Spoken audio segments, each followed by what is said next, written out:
Kalaulah baginda Nabi alaihissalatu wassalam yang diajar langsung oleh Allah, yang berikan dia ilmu langsung dengan wahyu, tetap tidak bisa diterima oleh semua orang.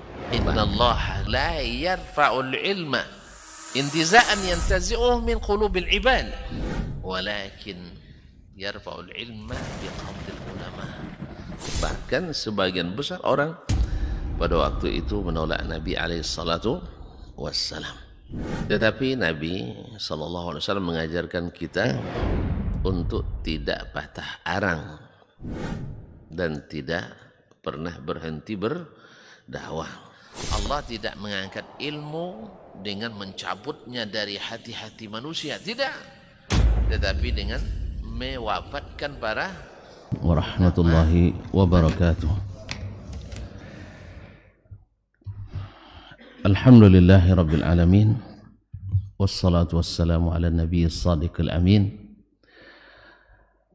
wa ala alihi as-sadati asy-syurafa'i at-tayyibin wa azwajihi at-tahirati ummahatil mu'minin wa ashabihi al-qadatil ghurril mayamin wattabi'ina lahum bi ihsanin ila yaumiddin. Amma ba'du, fa'ussi nafsi wa iyyakum ayyuhal muslimun wa iyyatul muslimat bitaqwallahi azza wa jalla rabbil ardi was samawat fa innahu qad fazal muttaqun. Ya ayyuhalladzina amanu taqullaha haqqa tuqatih wa la tamutunna illa wa antum muslimun. Bapak dan ibu-ibu, saudara-saudara dan saudari kaum muslimin dan muslimat, jamaah salat subuh di Masjid Zaid bin Thabit radhiyallahu anhu Pekanbaru, ataupun yang mendengarkan melalui 91,1 FM serta yang menyaksikan melalui media dimanapun berada, dengan memohon taufik dan hidayahnya serta ridha dan ma'unahnya, kita memanjatkan puja-puji dan syukur kepadanya atas limpahan rahmat, nikmat dan karunia-Nya, sehingga subuh ini alhamdulillah masih terasa nikmat berada di rumahnya ini. Mudah-mudahan salat kita diterima, doa, permintaan dan harapan kita dikabulkan, serta duduknya kita di sini diterima sebagai tanda syukur kita kepadanya. Amin.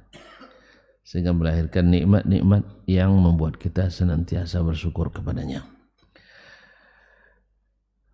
Allahumma alimna ma yanfa'una wanfa'na bima 'allamtana wa zidna ilma.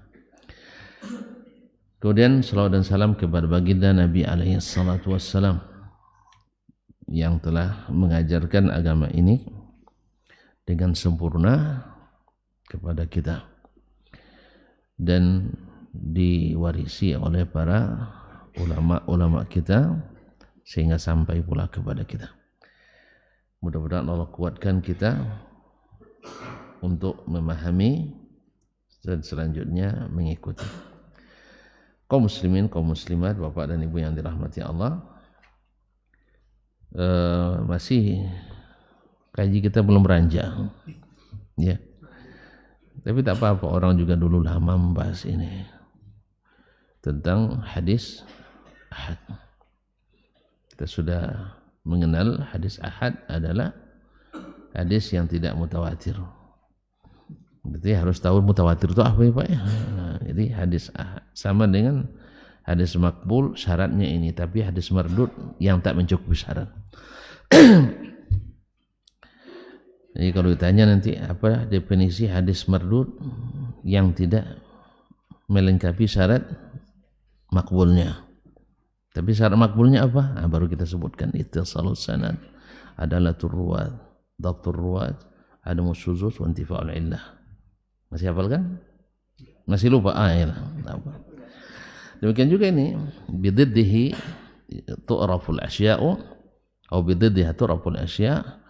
Hadis mutawatir yang diriwayatkan oleh ramai orang dalam semua tingkatan sanad. Di level sahabat ramai, Di level tabi'in ramai, di level tabi'in ramai, sampai kepada syuyukh, guru-guru para perawi. Nah, kalau ramai dalam semua tingkatan dan ramainya itu mustahil mereka bersepakat dusta. Mustahil mereka bersepakat dusta. Makanya ada kriteria yang meriwayatkan itu. Itu orang-orang yang tak pernah berdusta. Tapi kalau orang yang biasa dusta, tidak masuk dia dalam ini. Jadi mereka tak pernah berdusta. Yang kedua, mereka juga boleh dikatakan rata-rata tidak seguru dalam hadis itu. Tidak satu guru kadang-kadang dalam hadis itu, berbeda di majlis yang berbeda. Bahkan di negeri yang berbeda. Ini namanya mutawatir. Ada yang membatasinya 10 atau lebih.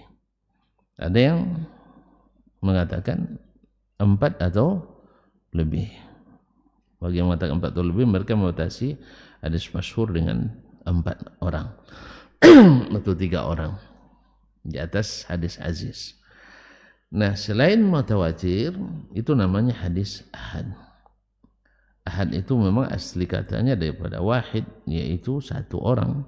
Tapi maknanya di sini bukan satu orang, tidak, tapi adalah yang tidak sampai pada level mutawatir. Walaupun mungkin sampai 3 atau 4 atau lebih, tapi tidak sampai pada derajat mutawatir. Nah, setelah kita mengetahui ini, para ulama menyebutkan bahwa hadis mutawatir disebut dengan qat'iyyut thubut. Qat'i ats-thubut artinya kesahihannya, autentisitasnya bersifat pasti. La syakka fihi, tidak ada keraguan padanya sedikit pun. Namanya mutawatir. Lalu berbeda mereka mengatakan dengan hadis ahad, dia tidak masuk kepada qat'iyyut thubut, masuk dalam ranah dhanniyyut thubut. Ghalibnya sangka kita atau dugaan terbesar kita, dia ada hadis sabit. Ini menurut sebagian ulama yang membagi hadis mutawatir dengan ahad. Tetapi sebagian ulama mengatakan walaupun ahad, tapi juga masuk pada kategori qat'iyyu ats-tsubut. Qat'iyyu ats-tsubut. Tergantung siapa yang meriwayatkan dan siapa yang menerima riwayat itu. Kalau misalnya yang meriwayatkan hadis itu orangnya seperti Imam Malik, kemudian dari Malik dia meriwayatkan dari Imam Nafi' maula Ibnu Umar, kemudian Nafi' meriwayatkan dari Ibnu Umar, Ibnu Umar meriwayatkan dari Nabi sallallahu alaihi wasallam, yang disebut dengan rantaian emas, silsilah zahabiyah, hanya dengan satu sanad. Antum kalau menerima hadis dari Imam Malik masih ragu atau sudah yakin? Masya Allah, berarti sama dengan mutawatir. Iya. Makanya pembagian kepada dhanni dan qat'i di sini sebenarnya hanya teoritis yang dilakukan oleh para al-mutakallimin. Pada al-mutakallimin. Setelah mereka masuk pula berbicara dalam masalah ilmu hadis. Tapi ketika kita saksikan as-salaf, seperti yang saya isyaratkan kemarin, Imam Asy-Syafi'i mengumpulkan, lupa lagi, 300 hadis ahad yang memastikan mesti diterimanya hadis ahad. Masya Allah. Kenapa kok bisa diterima? Karena dengan kumpulan 300 ahad itu bukti bahwa Nabi dan para sahabat menerima hadis ahad, akhirnya mutawatir jadinya. Sikap mereka menerima hadis ahad sebanyak 300 momen, 300 kali. Ya, dalam 300 hadis. Semuanya hadis ahad diterima oleh sahabat, itu menandakan bahwa hadis ahad adalah bukan hujjah. Hadis ahad hujjah, la syakka fi, tidak ada keraguan padanya. dia tidak mutawatir. Hadis ahad berarti tidak jadi kita bagi nanti. Masa ahad mutawatir juga, mutawatir ahad juga, tidak mungkin. Dia berlawan dia. Cuman dia menjadikan hadis ahad yang banyak ini sehingga sampai derajat mutawatir maknawi, sehingga menjadi hujjah bahwa hadis ahad adalah hujjah. Hadis ahad adalah hujjah. Kan sudah kita sebutkan. Masa Imam Asy-Syafi'i ingin tetapkan hujjahnya hadis ahad pakai hadis ahad, padahal lawan tidak setuju dengan hadis ahad sebagai hujjah. Maka kita sebutkan dengan kumpulan 300 kali atau 300 hadis, di mana di setiap hadis Nabi dan sahabat menerima hadis ahad, menandakan hadis ahad itu ada hujjah. Dan 300 meyakinkan atau tidak? Meyakinkan. Dan ini namanya mutawatir menurut mereka. Hanya dipaksa mereka menerima hadis ahad dengan hadis ahad juga yang sampai derajat mutawatir. Nah, jelas. Tapi kasus per kasus tidak mutawatir, tapi dikumpulkan semua kasus itu menjadi mutawatir. Alhamdulillah. Nah, Syekhul Islam Ibnu Taimiyah rahimahullah mengatakan dalam menerima berita ini tak ada bedanya dengan orang yang memberitahuan kepada kita masalah makan. Masalah makan. Di antara kita 3 piring tidak kenyang. Siapa yang makan 3 piring? Tidak kenyang. Tidak ngaku. Karena ada anekdotnya itu di kampung saya dulu. Tapi kabarnya di kampung orang lain ada juga anekdot itu. Berarti terjadi itu. Jadi ayah dan anak pergi mai. Tuh mai? Tidak tahu ya. Kalau sekarang senso. Tahu? Cari kayu bikin papan di hutan. Kalau dulu pakai gergaji raksasa itu. One to you, one to me. One to you, one to me. Itu namanya bahasa Inggris ya. Kaum muslimin dan muslimat dirahmati Allah. Jadi pas nak masak, anaknya nanya, ya berapa kita masak? Kata ayahnya, kata anaknya cukup 2 tekong. 2 tekong tahu kan? 2 cantiang. Apa tidak jelas? 2 kaleng susu cap bendera. Nah, itu namanya 1 tekong tuh 1 kaleng itu. Biasanya kalau kami di pondok 1 tekong tuh cukup untuk bertiga. Ini enggak. Cukup 2 tekongnya ya. Dia berdua cuma ndang nak makan. Kalau 2 tekong kamu nak ikut makan apa enggak? Berarti untuk saya sendiri. 3 ya. Oh 3 ndang nak bertambah. Kalau 3 tekong berarti enggak nambah gitu. Kalau gitu berapa ya? 4. Tambah seketek 5 tekong.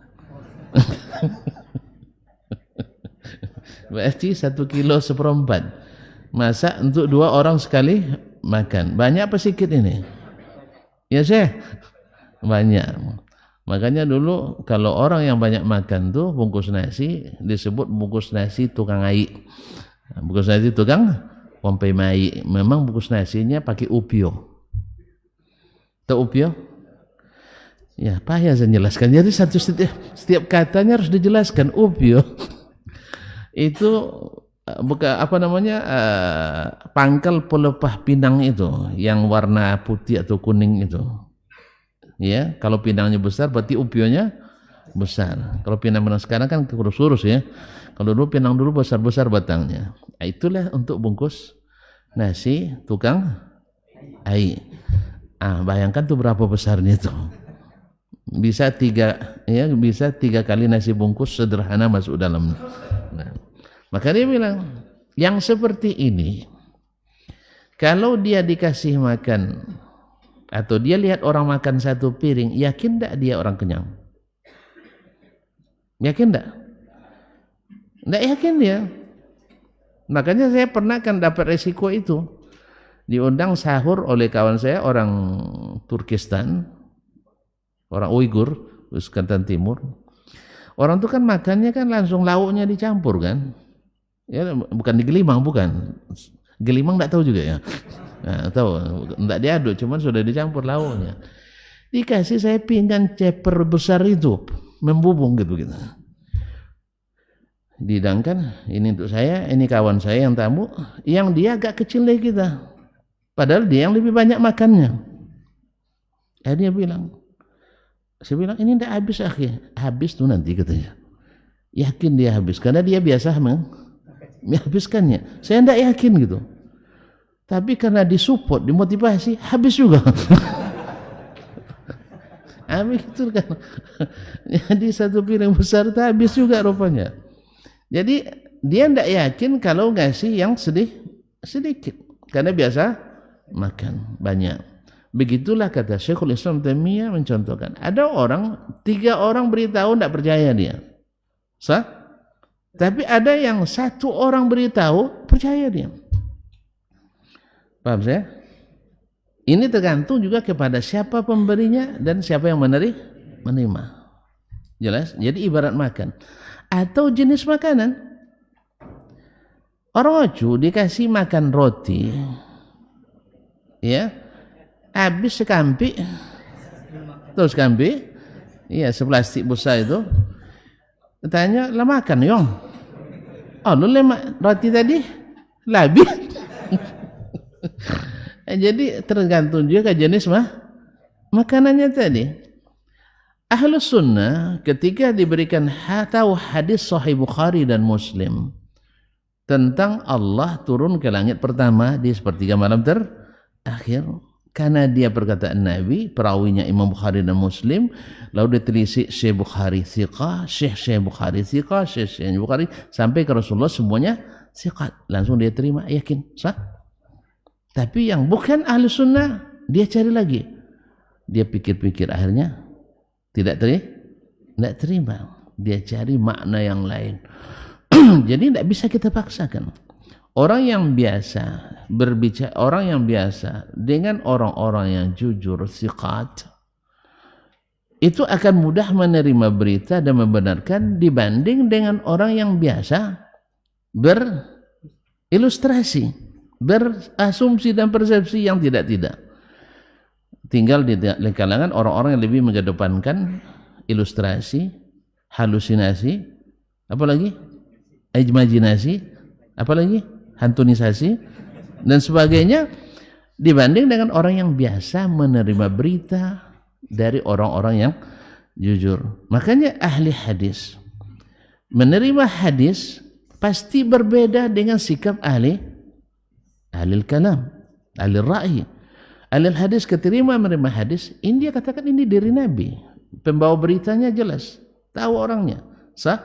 Kalau ini enggak, dia berpikir dulu, ini hadis sesuai enggak dengan realita pikiran dan retorikanya. Kalau enggak sesuai, maka dia ragu.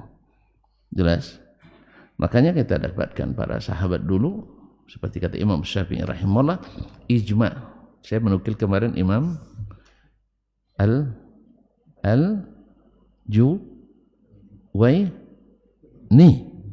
lupa lagi bapak, kan dicatat kemarin mana? Imam Al-Juwayni yang digelar dengan Imamul Haramain, imamnya ahli kalam. Dia mengatakan ini, bahwa sahabat semuanya ijma' tanpa ada mukhalif. Ijma' sahabat bahwa hadis ahad adalah hujjah. Berarti sudah hadis menunjukkan bahwa hadis ahad hujjah. Seperti kata Imam Syafi'i mengumpulkan 300 hadis ahad tentang hujjahnya hadis ahad, akhirnya mutawatir. Yang kedua, ijma'nya para sahabat bahwa mereka menerima hadis ahad sebagai hujjah. Di bidang apa? Di semua bidang. Di akidah, di ibadah, muamalah, akhlak dan adab. Tanpa mereka bedakan satu pun. Berarti siapapun yang membedakannya setelah zaman sahabat, siapapun yang membedakan antara hadis muwatir dan ahad di zaman sahabat dalam menerimanya di bidang akidah, ibadah, muamalah dan seterusnya, berarti dia melanggar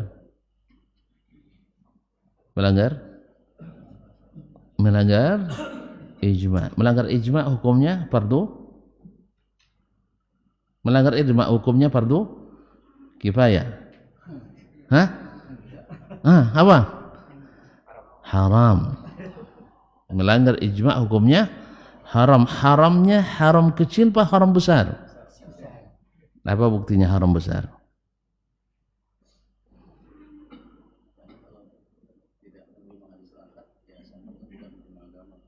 Wih, antum takfirin ya tidak? Saya tidak sampai ke situ tadi itu. Dia tidak menolak hadis Ustaz. Dia terima hadisnya, tapi hurufnya, maknanya tidak. Dia hanya menerima hurufnya, maknanya tidak. Seolah-olah Nabi tidak pandai menjelaskan apa yang dia inginkan. Yang saya tanyakan tadi apa? Saya lupa yang saya tanya tadi. Melanggar ijma. Haramnya kecil apa haram besar? Apa dalilnya? Sembarang nyebut besar, padahal dosa kecil dibilang dosa besar, bahaya kita. Haram kecil apa haram besar? Hah? Lah mulai ragu nampaknya. Hah? Haram besar, apa dalilnya?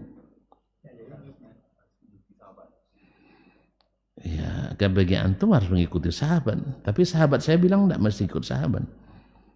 Karena ada yang bertanya ke saya, calon dokter, Ustaz, memangnya kita harus mengikuti Nabi dalam segala hal dan para sahabat?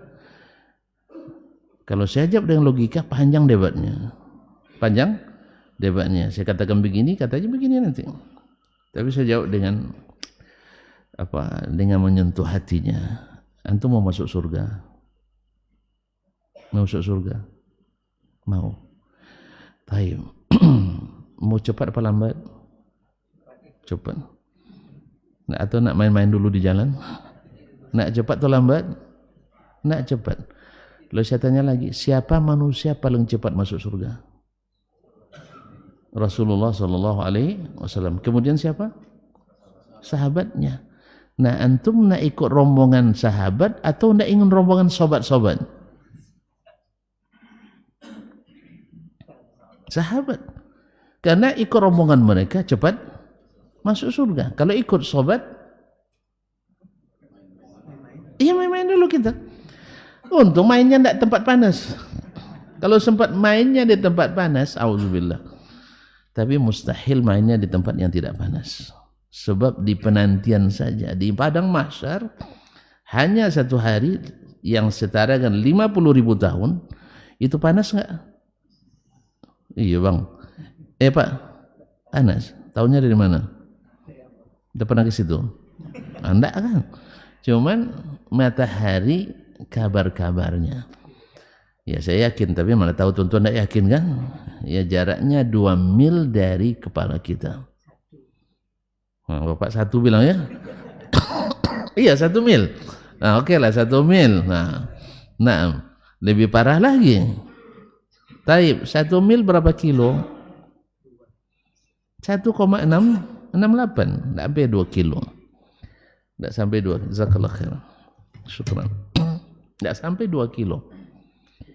Sekarang, tahu tidak jarak matahari berapa? Kemarin ada yang bilang. Matahari jarak ke bumi sekarang berapa kilo? 1,5 kilo juga? Saya? Wih, ada yang lupa. Hanya 50 juta kilometer. Kabar-kabarnya. Terus terang saya tidak pernah mengukur. Ya, saya tidak pernah tahu. Tapi ahli fisika menyebutkan seperti itu. Saya terus terang bab ini taklid saja. Tapi andainya tidak benar, paling selisihnya tidak banyak, Pak ya. Nah, gitu. Ikan perkiraannya, tentu selisihnya tidak banyak. Kalau 50 juta, ada yang menambah. Jangan hafalan saya juga masalah di sini. Saya tidak mau bicara yang bukan bidang saya. Tapi kabar-kabarnya 50 juta kilometer. Yang sekarang kita rasa panas apa tidak? Panas sekali. Bandingkan dengan hanya 2 mil atau kata beliau 1 mil. Panas. Maka saya bilang, antum nak masuk surga cepat atau nak lambat? Nak cepat kan? Kalau gitu langkah harus cepat juga. Karena Nabi bilang man batta'a bihi amalu lam yusri' bihi nasabu. Siapa yang amalnya lambat, maka nasabnya tak akan mempercepat. Jadi tidak perlu antum berbicara berdebat-debat masalah Habib tidak Habib lah, tidak usah. Tidak ada gunanya Habib kalau tidak ikut Rasulullah sallallahu alaihi wasallam. Tidak ada gunanya. Tidak mungkin kita mencintai Habib Abu Lahab. Sah? Sahih? Tapi kalau dia Habibnya seperti Ali bin Abi Thalib, Hasan dan Husain, ahlan ala ra'si wal ain, kata orang Arab. Tapi kalau Habibnya nipu-nipu orang, mohon maaf, kita sudah diberi peringatan, tabbat yada Abi Lahab. Kalau kerjanya mengamalkan kita dari mengikuti sunnah Nabi SAW, kita katakan la marhaban bika, la marhaban bika. Kalau Habibnya seperti ini, Habib apa gunanya?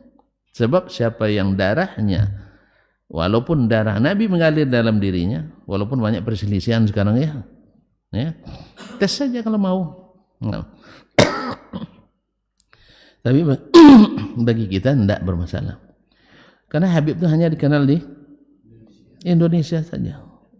Alhamdulillah guru saya banyak Habib loh. Guru saya banyak Habib, tapi mereka tidak mau dihabibkan.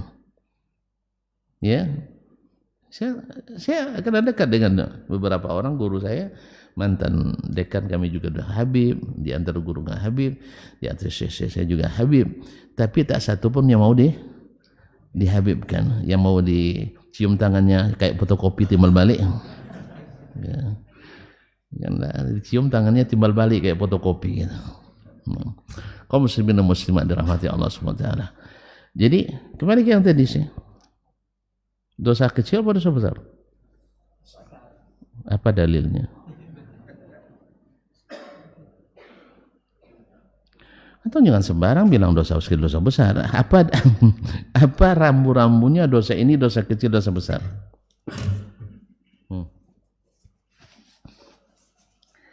Hah? Rupanya tidak tahu. Padahal sudah baca kitab Al-Kabair, saya tengok. Dosa besar itu satu, ancam laknat. Yang kedua, dijauhkan dari rahmat Allah. Yang ketiga, terancam masuk neraka. Saya? Atau dikutuk. Nah, kalau ini masuk enggak dari kategori itu? Cepat bilang enggak tahu, biar dia tahu selesai. Ini enggak tahu. Banyak dalilnya, di antaranya adalah wa may yushaqiqir rasulah min ba'di ma tabayyana lahul huda wa yattabi' ghaira sabilil mu'minin nuwallihi ma tawalla wa nuslihi jahannam wa sa'at masira. Siapa yang membantah Rasul, ini maksudnya antum bilang tadi menolak hadis Rasul sallallahu alaihi wasallam, min ba'di ma tabayyana lahul huda, setelah terang baginya al-huda, petunjuk. Nabi diutus bawa apa? Petunjuk. Apa? Wallazi arsala rasulahu bil huda. Jadi wa khairul hadi hadi Muhammadin sallallahu alaihi wasallam. Setelah jelas baginya petunjuk yang dibawa oleh Nabi alaihi salatu wasallam, taib wa yattabi' ghaira sabilil mu'minin, dan mengikuti selain jalannya orang-orang beriman. Para ahli tafsir bersepakat atau sepakat mengatakan al-mu'minin di sini adalah sahabat dan Nabi sallallahu alaihi wasallam, mengikuti jalan selain sahabat.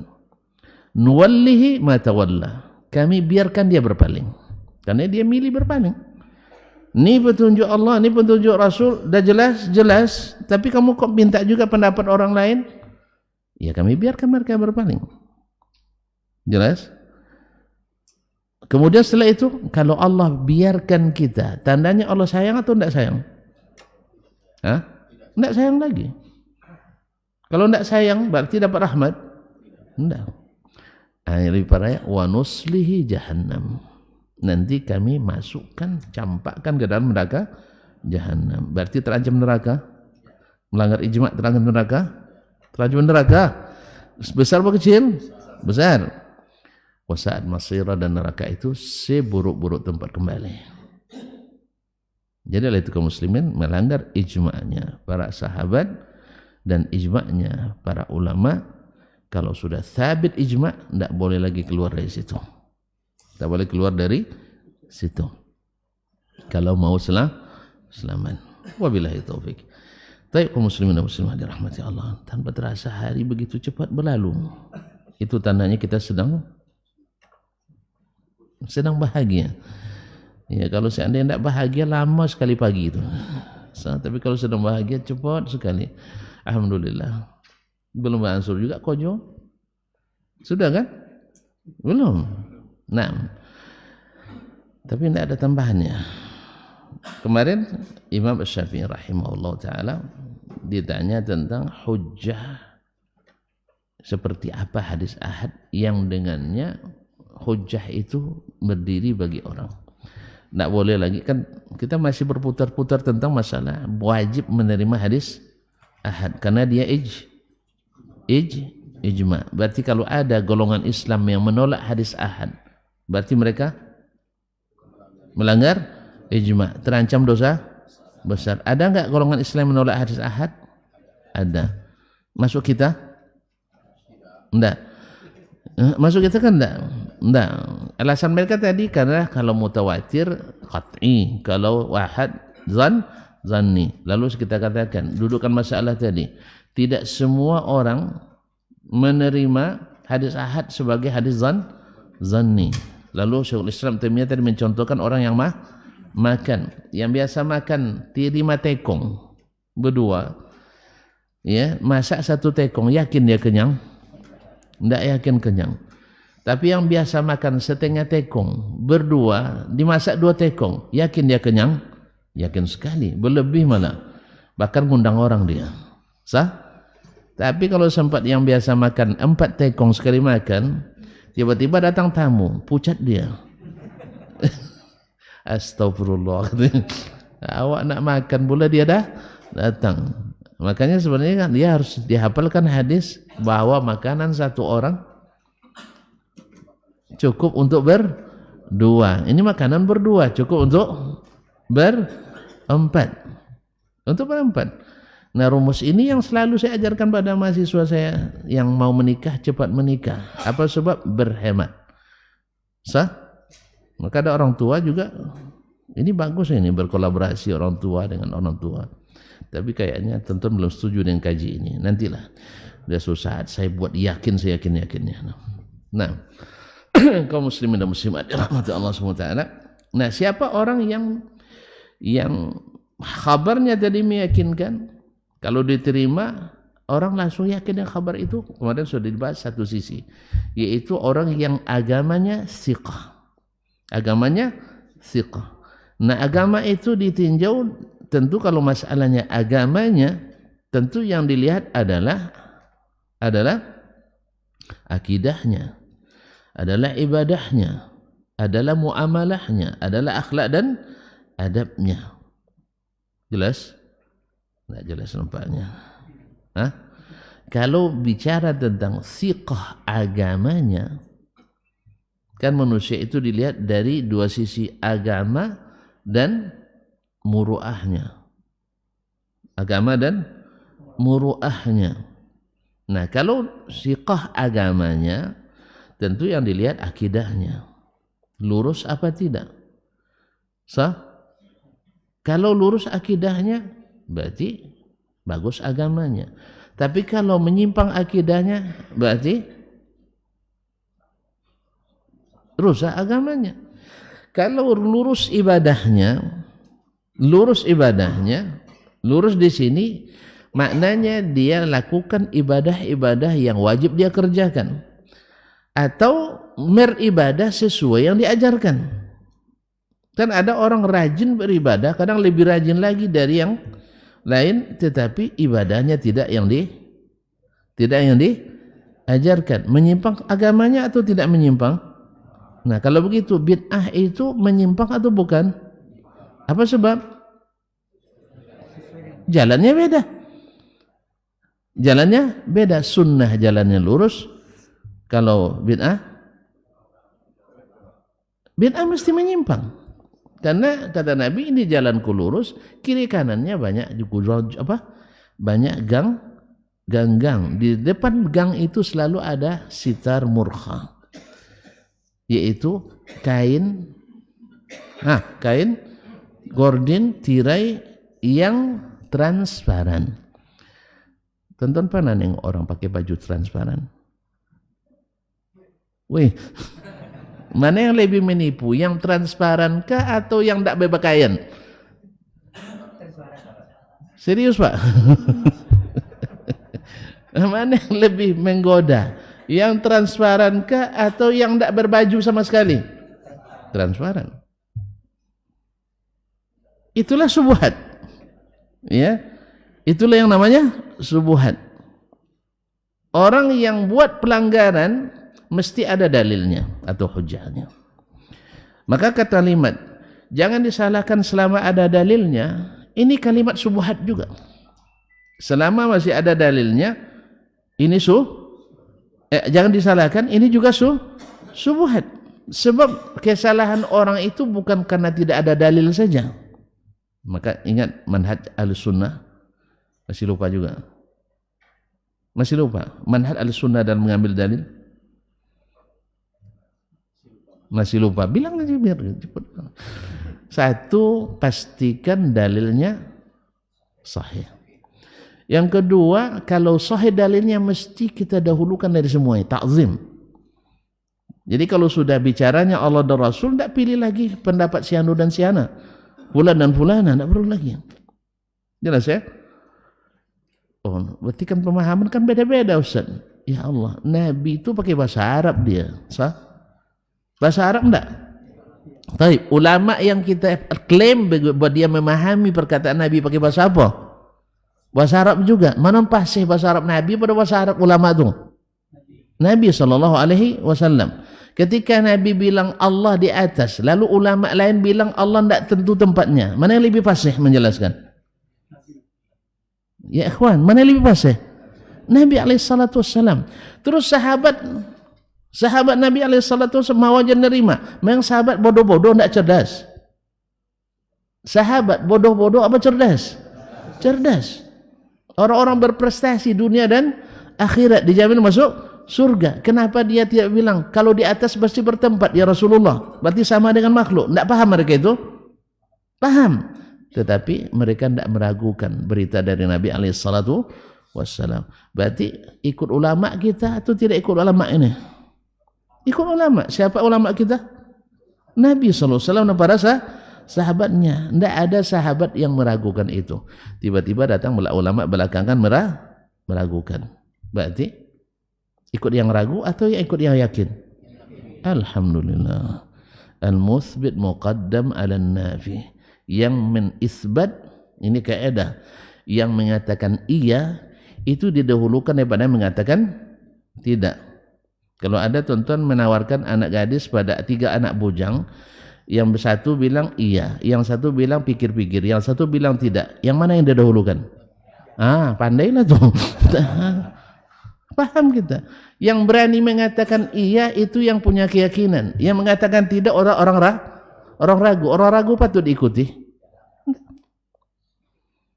Karena yang kita sodorkan kepadanya Al-Quran yang Allah sebut la raiba fihi. Yang kita sodorkan adalah Nabi Muhammad la kaziba fihi. Semuanya disampaikannya dengan terang. Karena salah satu sifat Nabi adalah at-tabligh. Apa makna tabligh? Gimana sampainya? Kayak COD aja. Nabi menyampaikan kayak orang kirim barang lewat Shopee COD gitu ya. Udah bayar langsung pergi gitu. Enggak, Nabi jelaskan seterang-terangnya, diajaknya. Kalau bahasa kampung saya jauh ditunjukkan, dokek dikakokkan. Enggak terpaham juga ya. Kalau jauh ditunjuk itu ya yang begitu itu. Kalau dekat dipegang tangannya ini nih. Paham? Jadi jauh ditunjuk, dokek dikakokkan. Paham? Nah, jadi kaum muslimin dan muslimat dirahmati Allah SWT. Jadi baik agamanya dilihat dari akidahnya, dilihat dari ibadahnya, dilihat dari muamalahnya. Dan yang kedua dari sisi muru'ahnya. Kalau muru'ah yang dilihat apanya?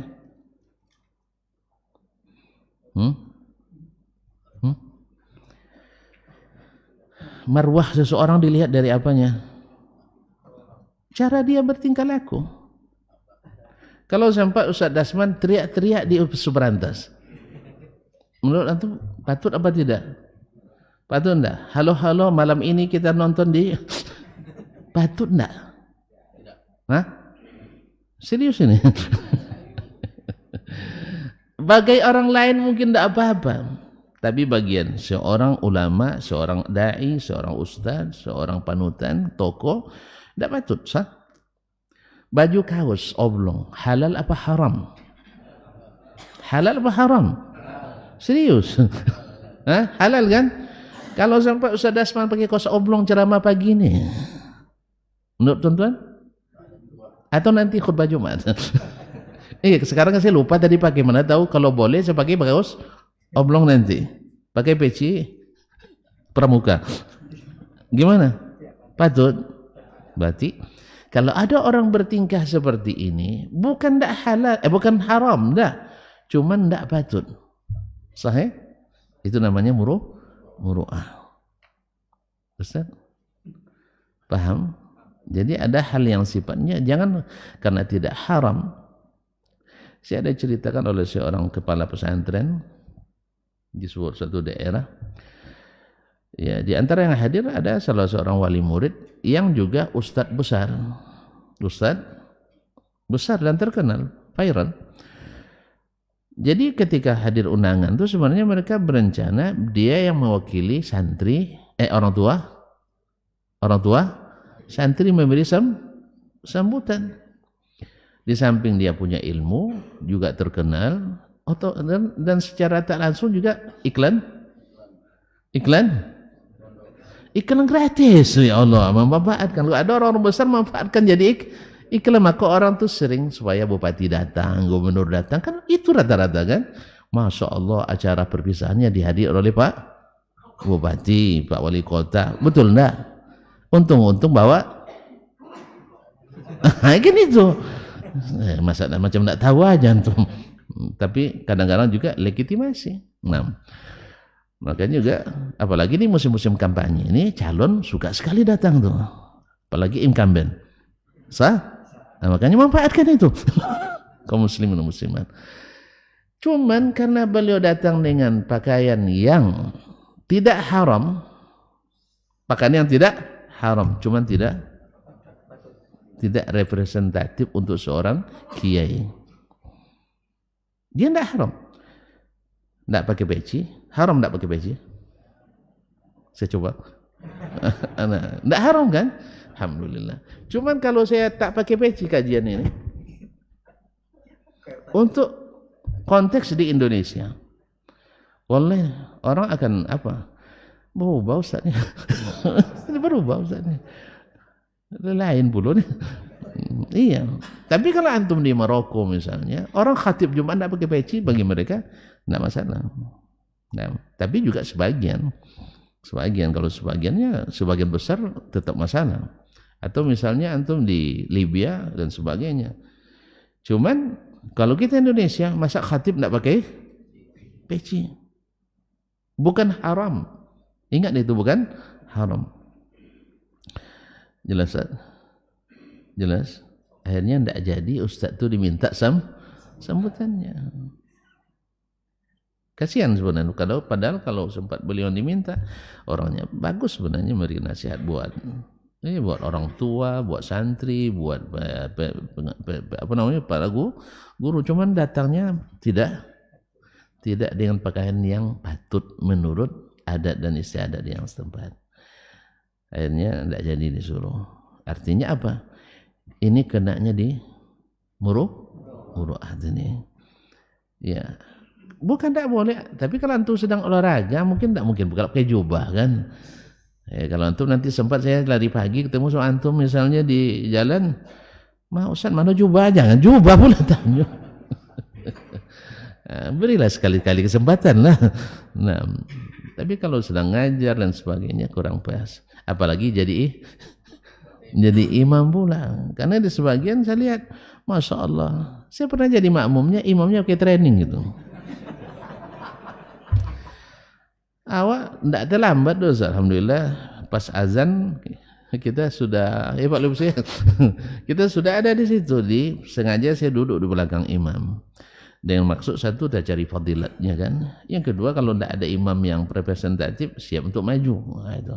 Tapi tidak mungkin kita minta, mana tahu ada imam. Tiba-tiba seorang datang dengan kain yang seadanya, tak pakai peci, baju kaos. Nah, ya. Tentu saya kira barangkali ini imam tetap di sini. Hampir saya membatalkan sholat karena celana agak sempit sedikit, tidak sempit sekali, agak sempit. Tentu ketika sujud turun ke bawah. Baju kaos yang tidak terlalu dalam naik ke atas, hampir terbuka auratnya. Kalau sempat terbuka, saya terpaksa mau parokong. Tapi untung di perbatasan Meliuliutobnya. Untung di perbatasan kain di dalam dan perbatasan kain dia di atas. Tidak terlihat auratnya, alhamdulillah. Was-was sekali saya sholat waktu itu. Saking was-wasnya saya tunggu sampai dia selesai sholat sunat. Rupanya saya kenal dia setelahnya. Setelah kenalan. Ternyata cucu ustadz juga rupanya. Tapi saya katakan, ya ini tidak saya katakan haram, tidak. Cuma untuk tampil di depan, untuk jadi imam nih setidaknya tuh bawa sarung lah, biar tidak was-was nanti. Saya termasuk was-was tadi saya bilang. Nah, kalau sempat nanti terbuka auratnya, saya mohon maaf, saya tinggalkan semua. Jelas ya? Nah, ini namanya juga mawaqif, menjaga muru'ah. Tempat-tempat wajah muru'ah. Nah, orang yang siqah agamanya itu, dilihat dari agamanya tadi, yang kedua dilihat dari maru'ahnya. Makanya definisi al-adlu di kalangan para ahli hadis adalah al-adlu al-muslim al-baligh al-aqil as-salim min asbabil fisqi wa khawarimil muru'ah. Orang katakan adl, ini belum sampai ke siqah, ini baru salah satu bagian dari dua syarat siqah itu. Siqah itu satu adl, yang kedua dhabit. Kita belum bahas dhabit, ini baru adl saja.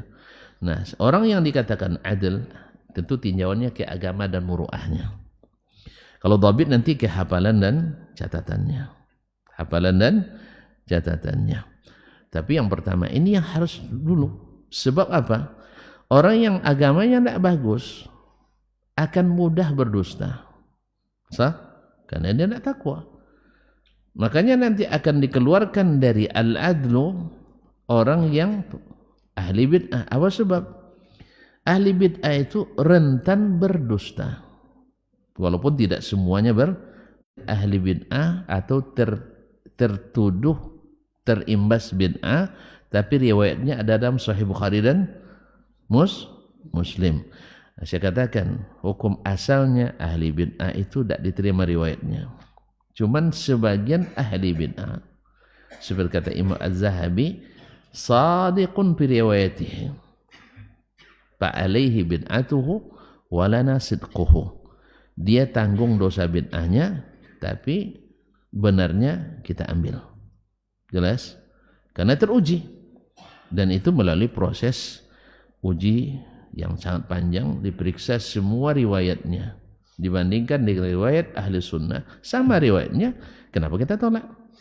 Karena kebenaran itu wajib diterima dari manapun datangnya. Kan Allah yang ngajar, Nabi yang contohkan. Sahih, Allah yang ngajar dan Nabi contohkan. Misalnya ketika Ratu Bilqis mengatakan, innal muluka idza dakhalu qaryatan afsaduha wa ja'alu a'izzata ahliha azillah wa kadzalika yaf'alun.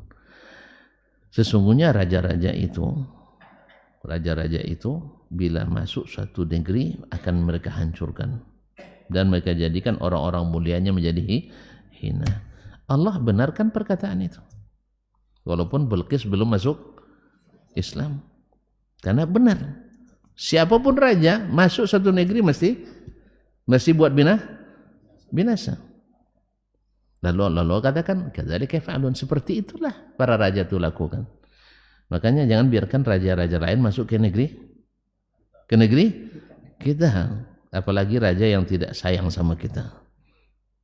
Tidak paham, kayaknya harus kajian politik khusus pula ini nampaknya. Ya cukup dengan isyarat, kalau tidak panjang lagi kaji kita nanti. Kaum muslimin dan muslimat. Kemudian Nabi SAW juga menerima dalam hadis Sahih Bukhari dari Abu Hurairah radhiyallahu anhu. Abu Hurairah ditugaskan menjaga harta zakat. Malam-malam ngendap-ngendap orang mencuri, tertangkap. Lalu ngadu dia sana ayat sana. Pokoknya banyak alasannya dilepas. Kedua tertangkap lagi. Kali ketiga nanti saya kasih tahu sama Rasulullah. Artinya mohon lagi jangan dikasih tahu. Seolah-olah, dan Abu Hurairah enggak tahu itu siapa. Kali ketiga diancam dilaporkan ke Nabi, dia bilang jangan, tapi saya ajarkan sesuatu. Kalau kau tidak mau diganggu oleh syaitan, baca nanti ayat kursi. Lalu kata menjelang tidur. Lalu kata Nabi SAW ketika diceritakan kepada Nabi kejadian itu, Nabi dah tahu, dikasih tahu oleh Allamul Ghuyub, Allah yang maha mengetahui segala yang gaib. Dia itu iblis, Masya Allah. Terus sadaqaka wa huwa kazum, dia benar walaupun pendusta. Dia orang dusta ketika benar kita terima, orang pendusta ketika benar kita terima. Jelas, apalagi yang hanya orang yang bukan pendusta. Makanya kaum muslimin kita katakan ahli bid'ah asalnya ditolak. Apa sebab dia berani membuat agama, tentu berani pula untuk membuat dalil untuk membolehkan itu. Sah? Makanya mereka harus hati-hati dengannya dalam riwayat. Tapi setelah diperiksa oleh para ulama hadis, ada di antara mereka yang jujur dalam memberikan riwayat. Sama. Di antara ahli bid'ah mungkin ada pula yang adabnya lebih tinggi dari sebagian ahli sunnah. Sah? Yang seperti ini kita harus ambil, tidak boleh kita ini kan. Karena menang dia di sini, kalahnya di sini. Jelas. Kemudian bid'ah juga bertingkat-tingkat. Ada bid'ah aqadiyah, ada bid'ah yang sifatnya adalah amaliyah. Sama sebagaimana nifaq, munafik iqtiqadi, munafik iqaidah dengan munafiknya amali juga berbeda dalam interaksinya. Oleh sebab itu kawan-kawan kita ketika mengatakan hati-hati dengan bid'ah, jangan langsung baperan. Kamu langsung masukkan ke neraka ya? Enggak, kita enggak masuk antum neraka. Cuma ingatkan jangan sampai tempuh jalan ke neraka. Karena Nabi yang katakan fa inna kulla bid'atin dhalalah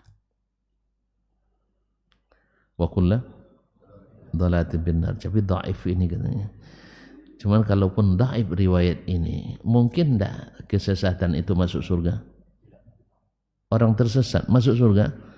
Enggak, kecuali diampuni Allah Subhanahu wa taala. Oleh sebab itu kita mohonkan kepada Allah Subhanahu wa taala siapapun dari umat ini yang tersesat supaya Allah kembalikan ke jalan yang benar. Lambat walaupun menjelang wafatnya. Maka kita tidak pernah memutuskan simpulan ahli bid'ah langsung masuk neraka. Tapi bid'ahnya itu kita pastikan membawa ke neraka. Sama juga ahli maksiat, tidak pastikan masuk neraka. Cuman orang mencuri kita katakan jangan masuk mencuri, kamu masuk neraka. Jangan berjudi nanti masuk neraka. Jangan bid'ah nanti masuk neraka. Sama. Cuman masalahnya yang maksiat kayaknya lebih mudah diterima hukum ini, tapi yang bid'ah tidak terima. Apa sebab? Ahli bid'ah mengira berbuat baik. Itu masalahnya. Ahli bid'ah mengira berbuat baik. Dah. Jangan kita ahli bid'ah juga Pak ya. Nah, untuk mengukur mana ahli sunnah ahli bid'ah tentu dengan dalil bagaimana Nabi menerapkannya, bagaimana sahabat mengamalkannya, begitulah sunnah itu ditegakkan. Tapi kalau dalil ada, cuman pengamalan tidak sama, berarti beda. Sama tadi kan kami terima dalilnya Allah di atas, cuman apanya yang di atas? Rahmatnya. Terus tidak sampai rahmatnya ke sini, kekuasaannya tidak sampai kekuasaan di sini. Untuk apa Allah memberitahukan tentang dirinya, padahal yang dimaksud adalah kekuasaan. Kekuasaan Allah bukan di atas aras, semuanya adalah kekuasaan Allah SWT. Semuanya ada ilmu Allah SWT. Tapi ketika dia sebutkan Allah, dia sebut bukan sifatnya, bukan kodratnya, tapi dia sendiri. Jelas? Kalau jelas kita tutup dulu, baru sampai al-adalah. Al-adalah thiqatun fi dinihi. Nah, subhanallah. Mudah-mudahan besok kalau sudah lancar begini, jalannya cepat. Tapi kalau awal-awal biasalah, agak lambat-lambat dikit lah. Sabar sebentar ya. Sabar aja ya. Nah, karena kata para ulama dulu, kalau zaman dulu ilmu yang mengatur waktu. Kalau sekarang waktu yang mengatur ilmu. Makanya waktu lebih berkuasa hari ini daripada ilmu. Kalau dulu ilmu yang berkuasa. Pokoknya 1 semester antum harus selesai belajar. Dapat nak dapat ilmu itu urusan lain. Makanya hidupkan kajian-kajian seperti ini adalah suatu hal yang sangat diharapkan. Karena apa? Karena kita tidak terbatas dengan semester, apalagi SKS, apalagi makalah yang kadang-kadang ya Allah musta'an. Ya semoga Allah memaafkan saya dan semuanya. Amin ya rabbal alamin. Kita tutup subhanakallah wa bihamdik asyhadu an la ilaha illa anta astaghfiruka wa atubu ilaik. Wassalamualaikum warahmatullahi wabarakatuh.